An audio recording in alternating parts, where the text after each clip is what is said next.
চোখ দিয়ে পানি পড়ছে। 50,000 টাকা দিলে গুলিটা বুকে না করে পেটে করব বা পায়ে করব। তখন এমন অবস্থা যে আমার এই 50,000 টাকাও নেই শিবিরের তহবিলে।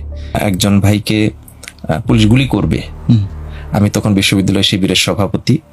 আমাকে ফোন করা হয়েছে যে গুলিটা পেটে করব নাকি বুকে করব। বলেন 50,000 টাকা দিলে গুলিটা বুকে না করে পেটে করব বা পায়ে করব, নিচে করবো, অর্থাৎ বাঁচানো যাবে আর কি।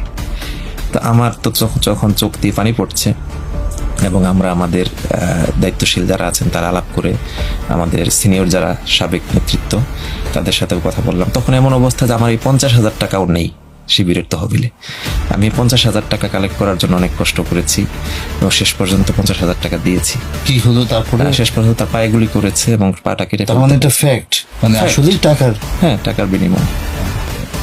শেষ পর্যন্ত সেই ভাইয়ের পাটা কেটে ফেলতে হয়েছে। আল্লাহ রহম করুক।